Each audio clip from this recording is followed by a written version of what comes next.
Hello there, and welcome to Thank the Maker, a podcast about heroes, princesses, scoundrels, hokey religions, ancient weapons, and all things Star Wars. I'm Adam Russell.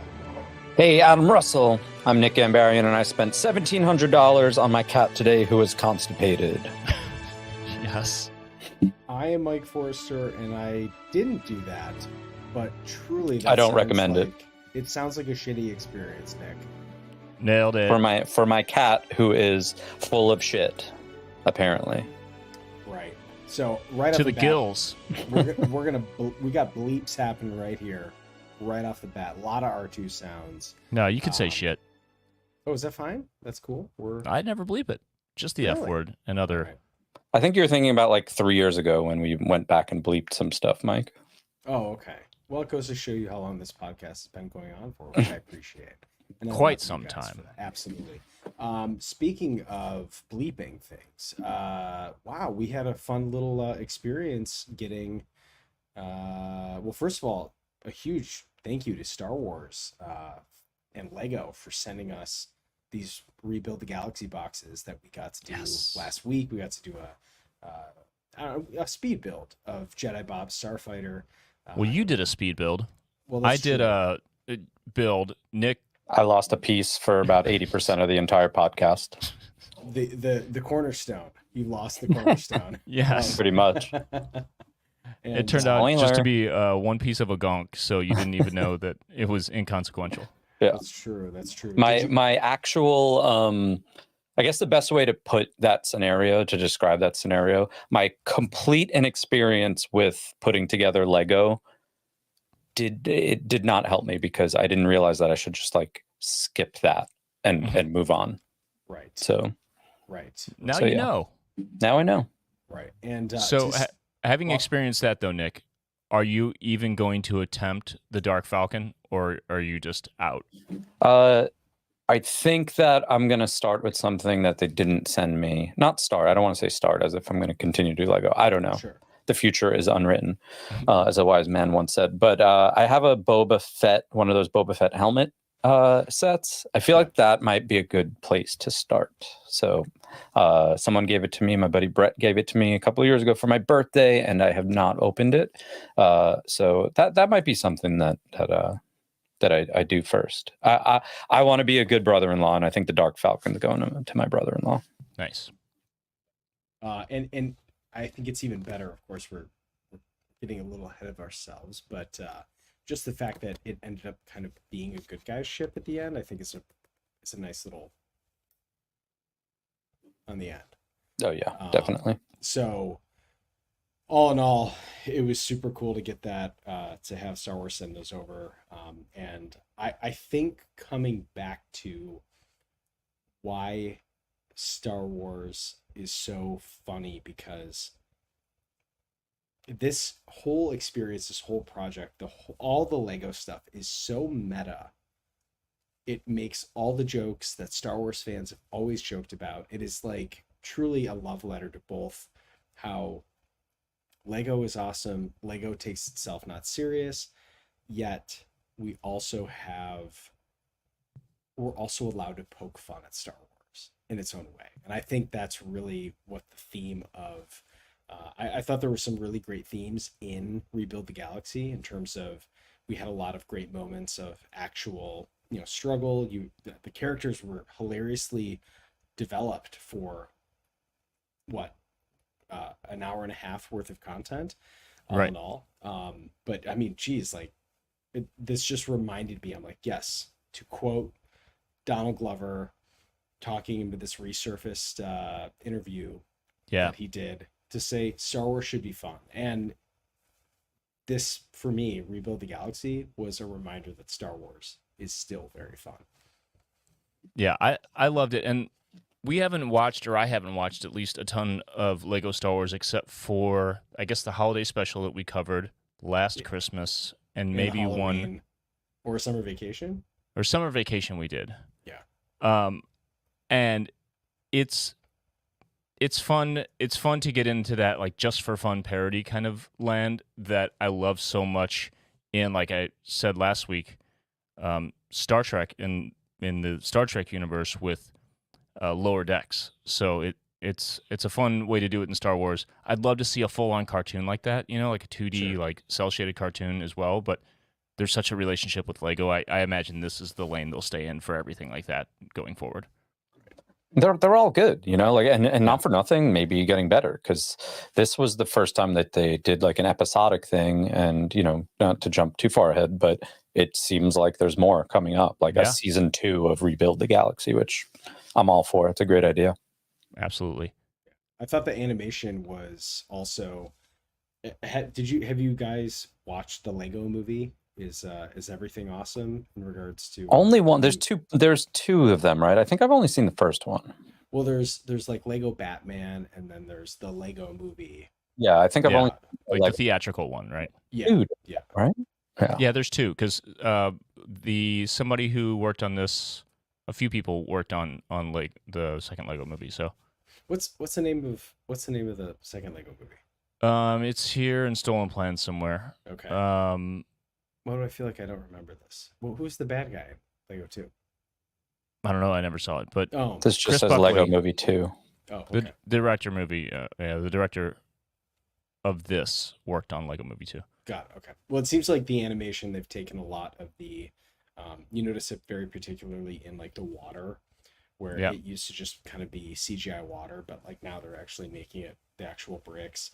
A lot of the details of the actual worlds are made of bricks, and I always love that. Explosions too. Did you notice that? Yeah, 100%. 100%. I think it's really cool. But I think even the Starfield, I'm gonna guess, if you had an opportunity to zoom in, like single bricks was probably. Yeah, sure. But I'm guessing, but why wouldn't it be? The lightsaber, right? Like you have the mold line in the lightsaber, and like when they hold it up close, they're like, whoa, this is amazing. Like they didn't try to clean it up. They're like, that's literally what it looks like, and I love those little details, just like in the Lego movie, the spaceman that everyone had in the 80s that had like, it was very thin plastic, and on the bottom of his helmet was cracked, and they just kept that in there because it was like, that's what the Lego looked like, so I think I love the details, and we'll get into it, but I just love that this is a love letter to Lego and also Star Wars at the same time. And I think if you're a fan of both, you're just sitting here being like, I don't know how much better we're going to get in regards to saying this was awesome. And the last thing I'll say before we move on about the look and feel of it, and this is nothing new, like Mike, like you said, everything in the Lego animation, like kind of from jump, has been built to look like the real physical things with, the imperfections and whatever. But there's something about the animation that I guess was a choice they made early on to make it, to animate on the twos, if anyone knows what that means. Right. So every other frame, and it's something they used to do in different types of animation back in the day, just to literally save time or save resources when they were doing these on physical sheets of transparency, animating on every other frame. There was something in the Spider-Man animated film where they did that as well. Right. And it makes it feel more like real Legos in a way. It makes it feel like stop motion, I guess. Sure. Is the thing. Yeah. So all those details are greatly appreciated. And if you've never watched this stuff, check it out. I don't know why you'd be listening now if you've never watched it, but if you are, check it out. It's good stuff. It's true. All right, let's move on to Stolen Plans because there's an insane cast that we want to go through and talk about. So let's do that now. But Mike, before we proceed, if you can get your mic a little closer, we're going to get that volume a little louder. Okay, how's that? How's that sound, everybody? If you're on it that way, it's a little better. Okay. Let's do Stolen Plans. What have you done with those plans? Lego Star Wars Rebuild the Galaxy 4-episode series dropped on September 13th, Friday the 13th, 2024, just last week. Like I said, it's a 4-part series, Disney Plus description. The entire Star Wars galaxy gets mixed up when an ordinary nerf herder unearths a Jedi artifact. That's right. Nerf herders. Love it. Runtimes 25, 26, 26, and 27 minutes. It's all one story. They just broke it up into 4, I guess, for kids. I mean, it's not like they were big cliffhangers. It's almost like they were commercial breaks in a way. Sure. Why not? And each episode has its own description, but it's kind of just like, I don't know. It's kind of pointless other than to make it something that's probably more digestible for kids. That's my take. Directed by Chris Buckley, who, from what I can tell on IMDb, hasn't directed something like this before. He's mostly been in the animation department or an animation director or an animator on a bunch of things, mainly The Rise of Skywalker, animation department there. Lego Movie 2, like we were talking about earlier. He was the animation director on Lego Star Wars Holiday Special and also did VFX on Jurassic World, the 2015 film. He's done a lot of animation, so it's a long, healthy IMDb of that stuff. So he finally got his own thing here. Written by Dan Hernandez and Benji Samit. Both of these guys actually were writers on Teenage Mutant Ninja Turtles: Mutant Mayhem, the which was recent great. film. This is awesome. Yeah. Very good. Screenplay by Benji. Dan has writer credit.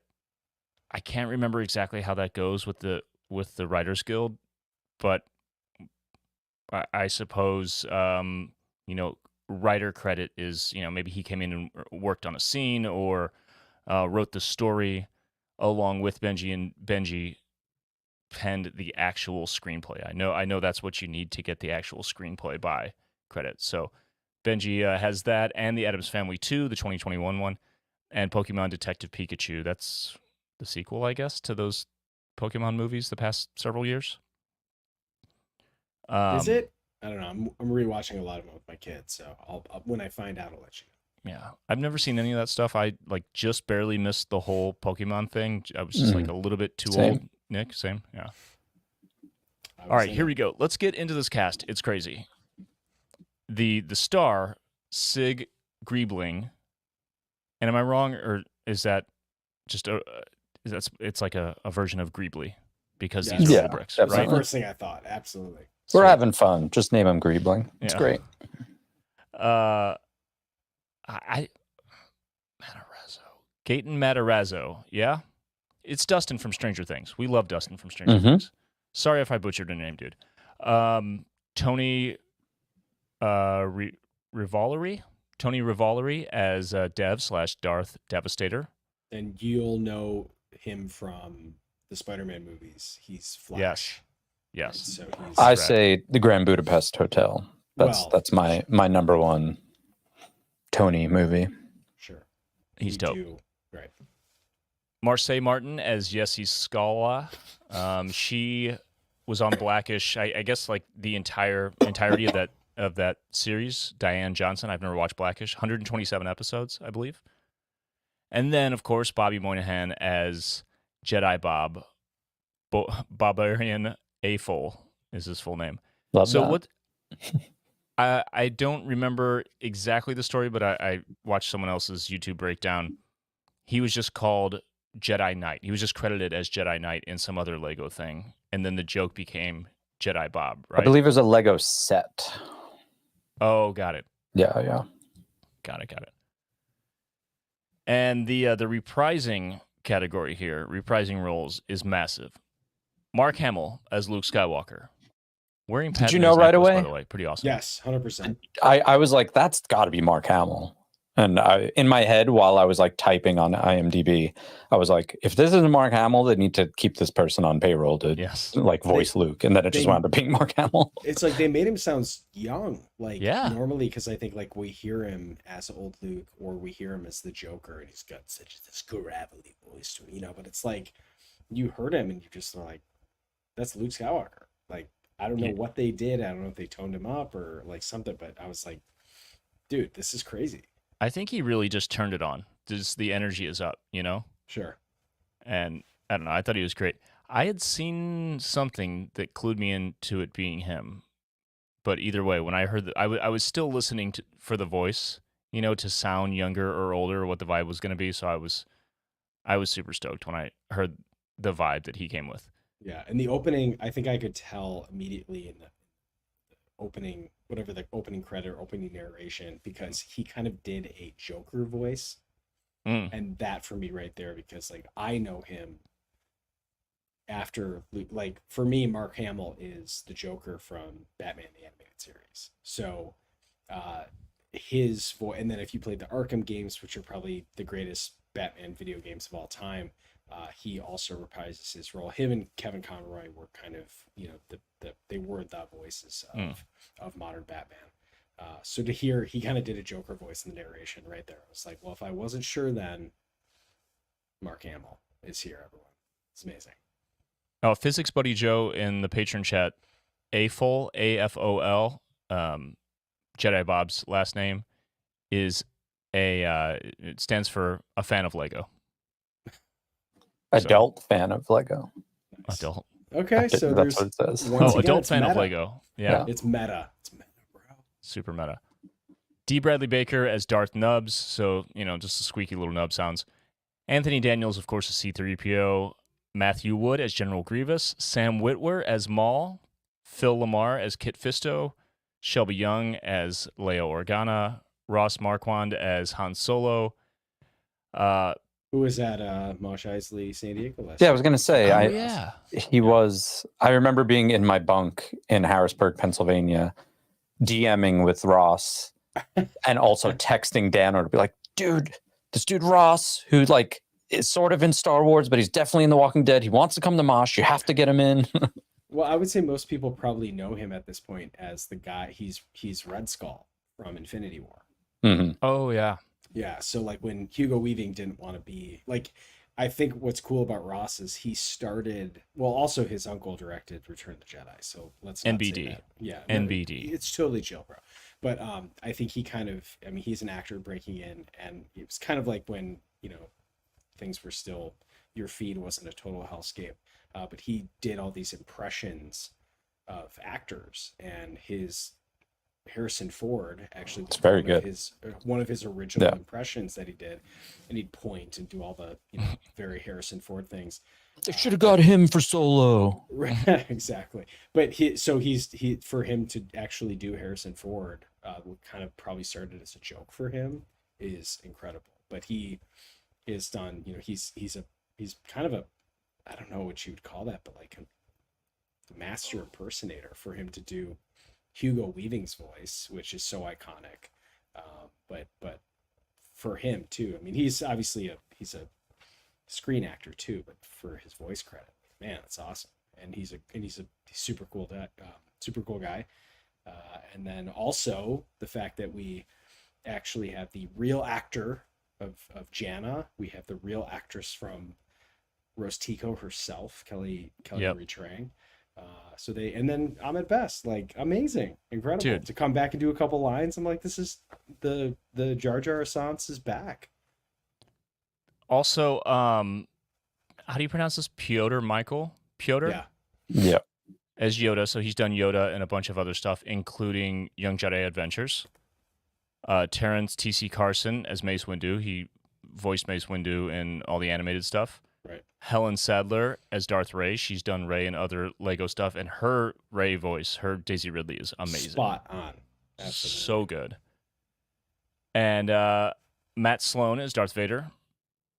I think all the other Lego Star Wars stuff and some video game stuff, and there was a short on IMDb that I didn't have time to watch. It was like a fan film that he voiced Vader in. Sick. And then, spoiler, the last one, Billy D. Williams as Landolorian. I was like, what are they going to do here? Obviously, you were waiting for some reveal, and I was like, oh yeah, no Mando. And then I went, this track. Very good. Yeah. No Mando, but also no Wookiees. No Wookiees and no Boba. And R2, where was R2D2? There was Wookiees in the beginning, I want to say. In that montage, right? Of like what was changing. That's about it, yeah. Or no, we just telling the story. He mixed up Ewoks and Wookiees. Right. Yeah. But in the no actual R2 thing, either. Yeah. No R2. Yeah. There was an astromech, but it was the gold painted or whatever the yellow one. So yeah. It's interesting. So, quick overview. Two brothers, Sig and Dev Griebling, the main characters. They're nerf herders, like we mentioned earlier, on a planet called Finessa. New planet just for this. Sig is secretly force sensitive. We find that out pretty quickly. They find an old Jedi temple. Sig pulls out the keystone, which is, this translucent brick, disassembles, rebuilds the galaxy into an alternate version. Jedi Bob is there. He's the protector of the temple and the keystone. He's a force builder. That's the concept here. Has that been mentioned in any of the other Lego stuff, or is that new just for this? The concept of force builders and Sith breakers? Yeah, I don't remember hearing that, but I love it. It's like fun wordplay that I'm just like, that's so simple but effective. Yeah. And it, again, we haven't all watched a lot of these Lego things, but it seems like the story mechanics and the world that they built for this wasn't just fun, goofy stuff like, oh, we're going on vacation. Oh, it's Christmas. It's like the concept of a force builder in this galaxy, or in all the galaxies actually, in the Sith Breakers. It's like a different sect. It's like a temple guard or something, like a self-contained story. Yeah. So I loved awesome. that. In this new galaxy, the Empire's still in power. And we're imagining, because he tells the story at the beginning that goes all the way through the sequels, this is taking place sometime, I don't know, long after the sequels. Because when he first sees the clone troopers in the Phase 1 clone trooper helmets, he's like, clone troopers? Mm-hmm. They haven't, or no, is it? No, he says the Empire's long gone. Right. It's been decades or something, right? Yeah. So, yeah, we're to assume this is like way after. I mean, it's not canon. It doesn't matter. Right. But it is sequel trilogy content, which I think is pretty amazing. Mon Cala Star Destroyers. Oh, also all the clone troopers are Mon Cala underneath the helmets. X-Wing TIE Fighters, like we saw in the trailer. X-Fighters, they're called. Pretty sick. I want to see somebody like E.C. Henry. Wings. Yeah, like E.C. Henry or Tech Novo or something make these versions in like high quality renders. Those dudes on YouTube and Instagram. Yeah. Because I think the X Fighters are pretty sick, dude. They're cool. Like even devs. What would have been Vader's TIE Advance was actually an A-wing with the curved TIE wings on it. I was like, that's awesome. And the Ewok Y-wings with the little parasails on the side, I'm like, that's awesome. And 3PO's, golden Nubian Starcruiser, I'm like, everything about this is awesome. Yeah. Do you think that the mashup ability of them is because they're Lego? Like, do you think that, Adam, if what you're saying, like if someone actually took like whatever, say like Hasbro scale and tried to mash them up, that it would be cool or goofy? I don't You'd have to tweak the scale a little probably, but I wonder about Lego sets. Like, are any of them built on a similar scale? Are any of them meant to be able to play side by side? They must be if the minifigs are all the same size, Oh, true. Like true. I would say that would be a good reference for scale. Yeah. We have some friends that are pretty into Lego. We should ask. Like, somebody's out there matching these up right now. Yeah. Well, the fact that we have, you can buy the Rebuild the Galaxy sets, and I think they actually have the all the different vehicles and the X Fighters. Yeah. Sick. Yeah. So I think if I look at the sets, I can't remember how hard they went with it, but there are quite a few Rebuild the Galaxy sets, and there's like a TIE Fighter and one I think they're designed to be interchangeable, which is awesome. But all in all, I mean, just the art direction and the choices that they made of what to mash up, I thought was really smart. Like the Sandcrawler with the AT-AT legs, and just so like, and even down to the little details, like, the prisoners, the rebels, you have Grievous who's on the rebel side, and they're all wearing Narkina 5 suits. Yeah. Yes. I was like, this is sweet. Like, you have to appreciate that. Like, there is truly no detail that I think that they missed in regards to, and then meta, like Palpatine looks over and goes, do it. Like you're unlimited power, all of it. Yeah, you're having a ton of fun with it. Yeah. Did you, speaking of Star Wars meta, the clone troopers being Akbar or Mon Cala, Is there something I'm missing there, or they just decided to make them Mon Cala and that was the joke? Is there any reason they should be? Like, everything kind of has a reason. Yeah. You know, is there anything there that I'm missing? Like, why that species specifically? My guess is it's a trap joke maybe came first, or that's what had to seal the deal for him. Like, oh, that'd be funny if they all said it. Yeah, let's do that. Let's do that. Right. Well, it's That's my also guess, I don't know. there's something. I mean, the fact that the Slave One showed up, Yes. and then like it was kind of like a joke that like rolled out in 3 points, because like Han walks out and you just see Han with his like kind of iconic Han Solo side swoop, right? And then runs right past Leia. Leia is with Greedo. Greedo is wearing Han's outfit. Yep. And then when they fly away, you realize that the Slave One is Greedo colored. And then Yes. 2 ears pop up, which you're like, oh my God, this joke is still rolling. But I think the joke for putting the Mon Cala in clone trooper helmets is that their heads would have never fit inside of a clone trooper helmet. Yeah. You know what I mean? So I think like to just put another different kind of You know human what? in there. That has to be like a reference to the fact that they're completely CG and they were never made physically. The clone troopers. Yeah. Yeah. In the prequels. Which And is like none of that armor fits human beings in a real way. right. It all has to be modified. Yeah. Yeah. So I It's thought got to be that, was- right? I mean, between and then having, Cad Bane. I mean, Jabba the Hutt is a Jedi. Cad Bane is a Jedi. Yeah. And then which is kind of like the only thing that like somewhat tracks is, I think, well, you had Janna, who is Jedi, which I thought was really cool. Yeah. But then you also had Dooku as a Jedi, Mhm. which technically that was actually true. That's like the one part of the galaxy that Yeah. just set itself back up a little bit. So White suit Vader, Palpatine, Lobot is a Jedi. Lobot is a Jedi. Yeah. Mace yeah. Windu's still there. Yoda. Well, let's go down the line here. Sure. On the Sith side, Darth Rey, Darth Rose Tico, Darth Nubs, Darth Kit Fisto, Darth No Name Athorian, Darth Yeah, No that Name was a good Jawa. That's a hilarious That's joke. such Like, a good sorry, I joke. forgot your name. Yeah. Hammerhead. And then the Jawa just kind of like sneaks past him. Yeah. There's one little like Jawa, just background, to call it dialogue if you want, like making Jawa sounds moment, where I actually noticed it because I completely missed it at the beginning, overshadowed by the Athorian joke, and then Darth Jar Jar last, And of course. Was that Jawa? Was that called Tika? I don't know. Was that okay? Because Tika would have been the Jawa from Obi-Wan.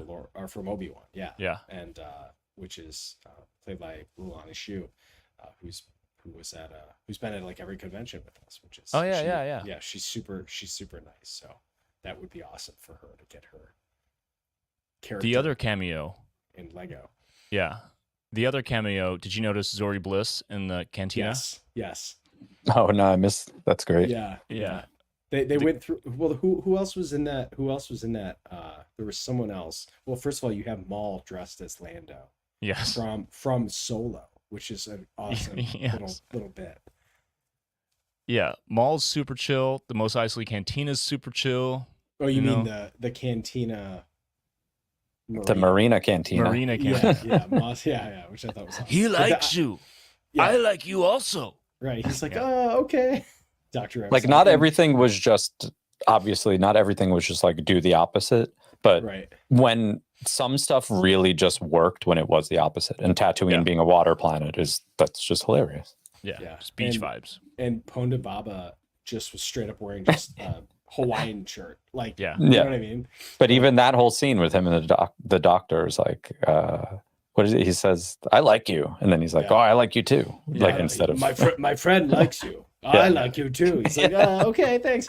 yeah, that's a good just straight up opposite joke. Yeah. So Yeah. Zori Bliss was in there. Who else was in there, Adam? There were like, I saw like 2 other. Yeah. Well, you had IG. IG was a Jedi, which I thought was kind of fun. And there was a Gamorrean in there beating an IG over the bar. Yeah, something. It was very like trying to establish that you were like, oh, and I was actually looking for the blast of Greedo. Oh, yeah. But it would make sense because he's like, well, Greedo shot first, kid, which makes sense when Well, he there's no said blast on the wall. shot his shot first, which is Shot very his funny. shot first. Yeah, right. So, but there's no blast on the wall because they're both alive. Yeah, which yeah. I think is awesome. One Jedi we haven't spoke about was Cat Bane. Yeah. He was on the Mike council mentioned, too. Yeah. Oh, you did? Okay. So Luke is like a pod racing beach bum, like Tommy Bahama, like Margaritaville looking ass dude, right? Is that the who's like the vibe it's supposed to be? Captain Ron, basically. Captain Ron, yeah. Yeah. But with the Padme necklace. With the Japor snippet. Yeah. I felt like they gave Luke, which was great. I mean, there was a couple of jokes in the entire thing, but I think they mostly were Luke, where I felt like they joked about some choices that were made for Luke in the actual canon, movies where about him being grumpy and he's like, I'm cranky now. There was a lot of like real on the nose things that Hamill got to say that are either complaints we've heard from him or like overall fan complaints that are pretty much like agreed upon.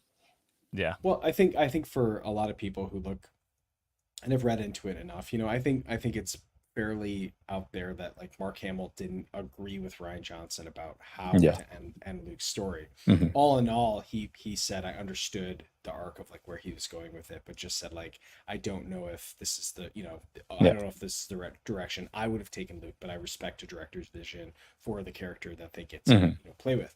And so I think to hear him recollect the story from almost like what would be Mark, and he's like, and then I use the Force so much I just die. Like, what are you talking about? I was like, I'm sure that was a little cathartic for him to. It was like this whole snarky recall of it all, and then I wrote it down and it says, and then I come back and use the Force so hard that it kills me. Yeah, it's so good. Exactly. Yeah, I thought that was funny.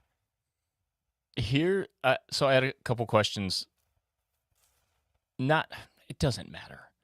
It's just fun because we're talking about what ifs, because that's the whole vibe of this whole thing. One, there's an Imperial prison on Dagobah. Yep, that's awesome. Right.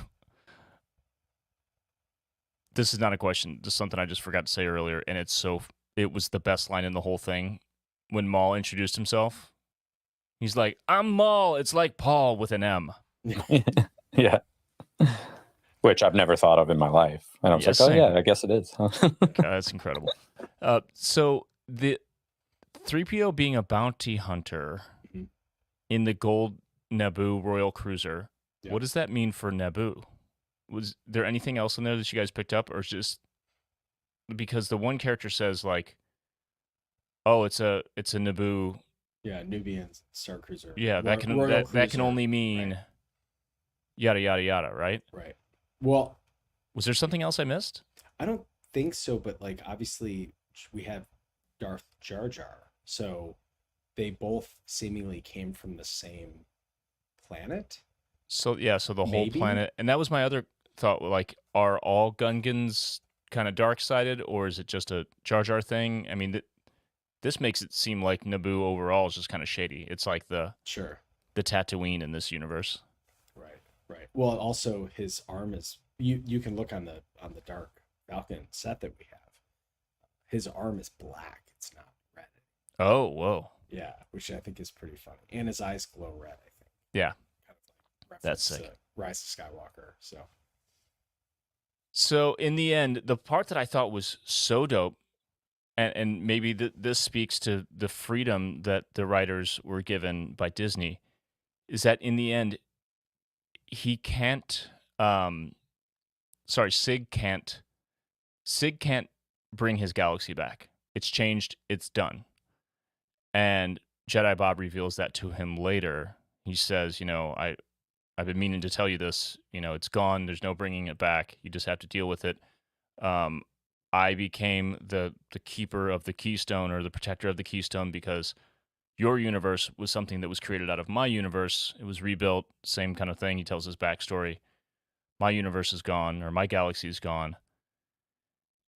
and he basically just has to live with this new thing. I thought that was really bold for something that ultimately is like a kid's thing. I wonder Like if that's a deep lesson to teach some kids.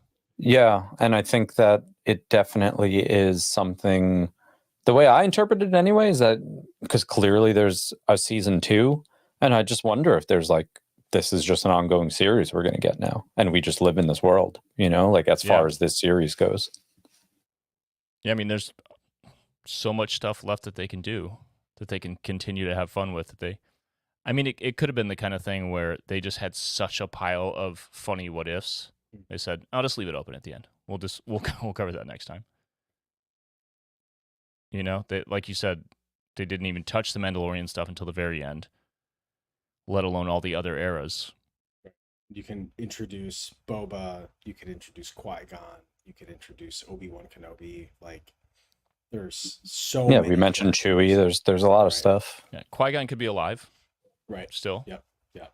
Andor. You introduce Andor and any of that crew, the skeleton crew. I probably wouldn't be shocked if they would do that because we're getting Legos from skeleton crew. I think you can buy the Onyx Cinder on shelves right now, which is kind of crazy. And then of Lego, they also announced today the UCS version of Jabba's Sail Barge, which the UCS version stands for Ultimate Collector's Series, and that's where the black box, baller ones, $800 AT-AT and the $750 Millennium Falcon that's like this big. So they announced Jabba's Sail Barge with Hutt Slayer Leia, and it's the gift with purchase is Luke's Return of the Jedi lightsaber in full scale, like it's a foot long. And whoa! Yeah, it's awesome. So you get a free gift with purchase when you buy certain Legos over a certain price. And I can't remember I think the AT-AT gift with purchase was the Graflex or something. Someone's gonna correct me in that, but they have made that they've had Yoda's lightsaber, Luke's Anakin's Graflex, and now they're doing Luke's. So I mean, Lego doesn't miss. That's how I feel. Yeah. With was it the UCS one that Harrison Ford did the goof with on stage? Yes. Yeah. That was the one. Yep. That's amazing. My brother-in-law has that, which is why I bring my brother-in-law up again. I gotta give him this Dark Falcon. He's a Lego guy. Is it built? Is it built? And sure is. Where does he store it?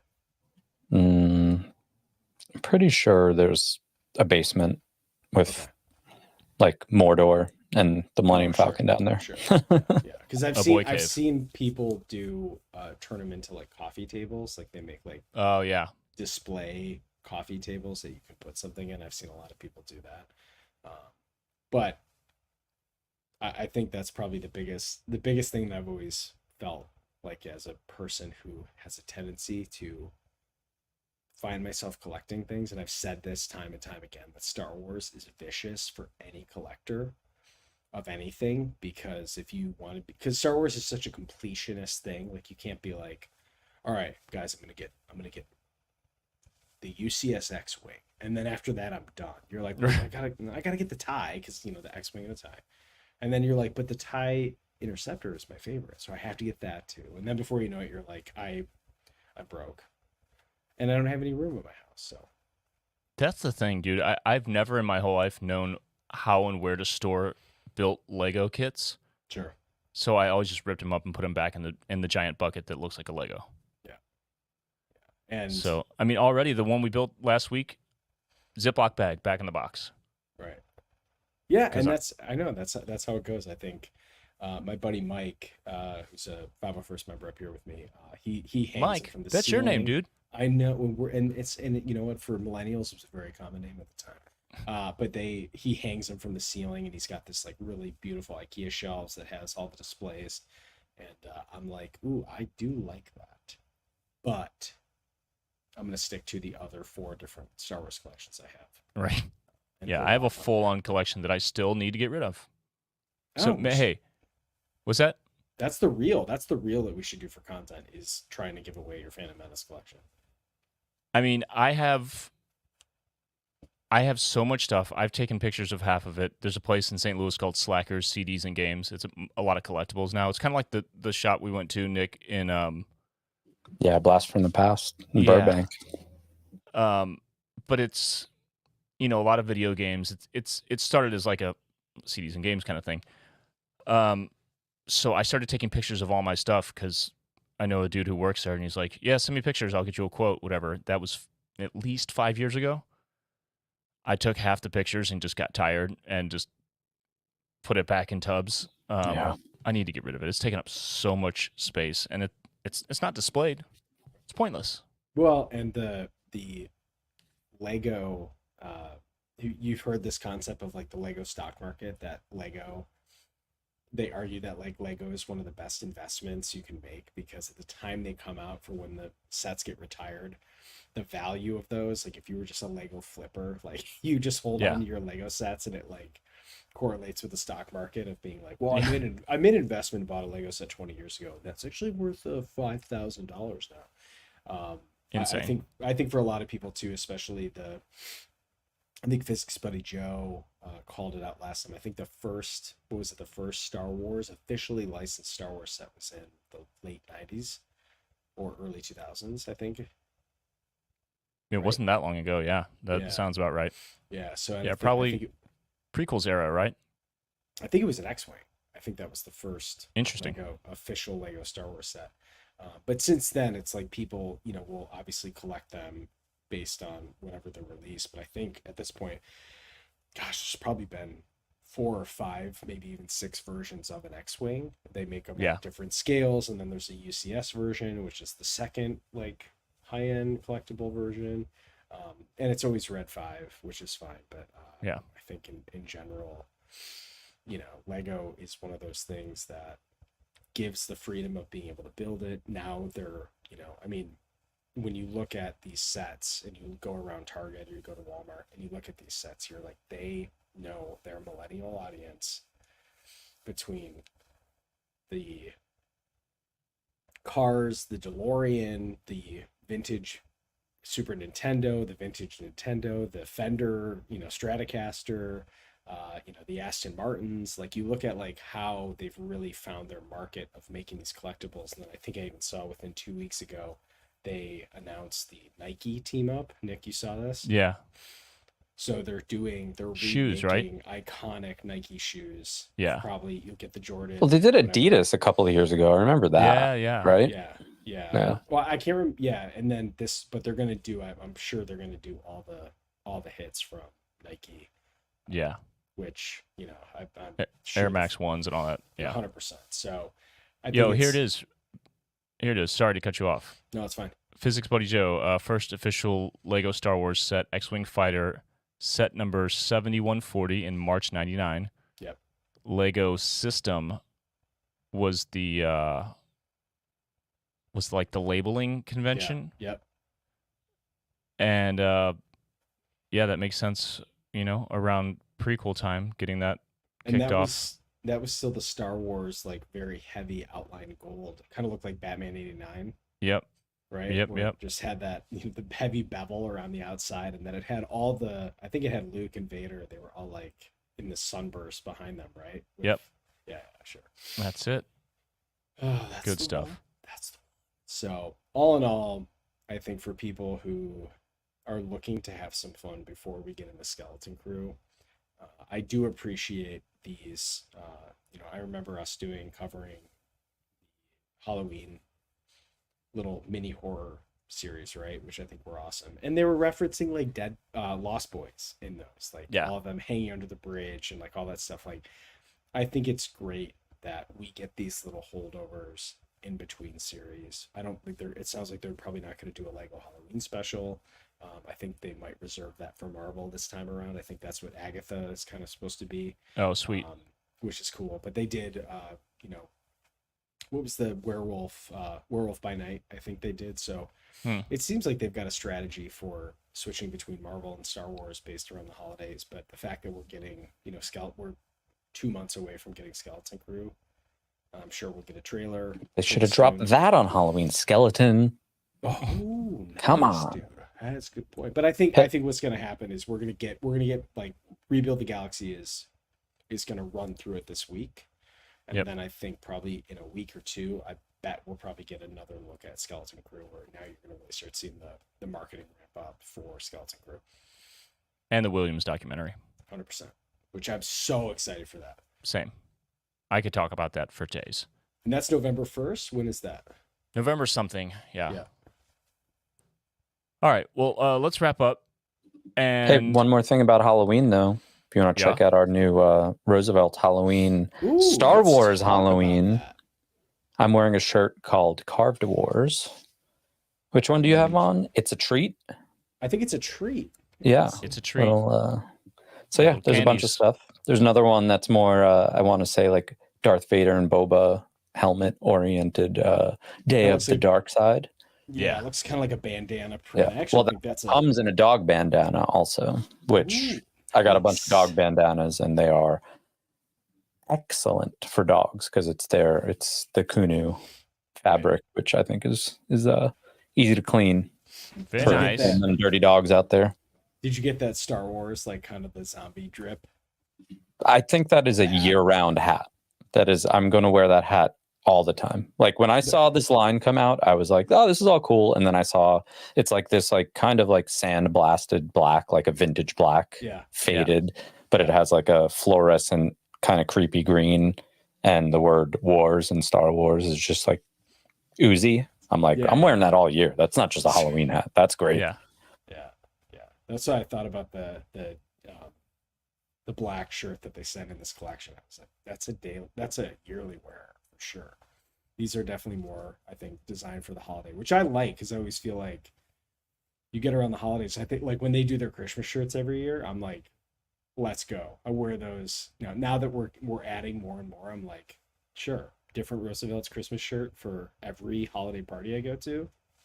And yeah, and I'm gonna wear that Day of the Dark Side one probably pretty often. Actually, that's my funeral shirt.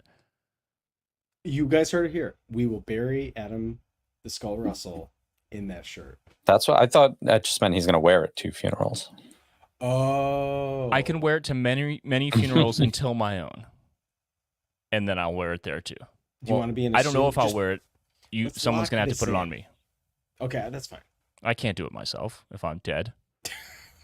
How am I supposed It's to do so it if I'm cold dead? when you're dead. All right, we're gonna wrap up the after show segment, the bonus segment for patrons. The chat pack category is the Force. This is another what if. What if Ben Solo had never turned to the dark side? Ugh. Would he still have connected to Rey? Would the destiny of the galaxy at large be affected differently? It's a good one. So we'll do that in the after show segment for patrons. Patreon.com/ThankTheMakerPod is where you can find that. Everyone, thanks for watching. Thanks for listening. And until next week, may the Force be with you.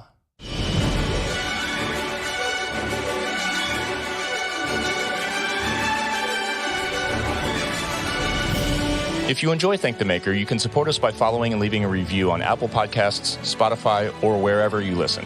Or you can support us directly at patreon.com/ThankTheMakerPod, where you can get access to our Discord server, exclusive content, exclusive merch, our recording live stream, and more.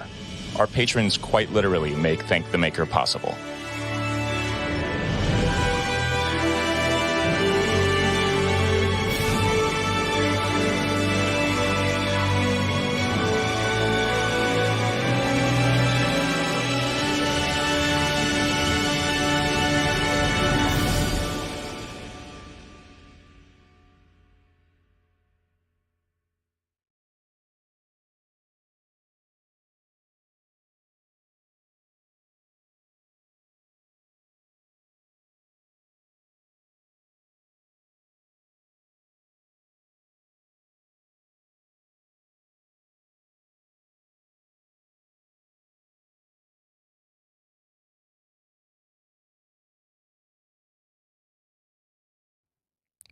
Bing bong.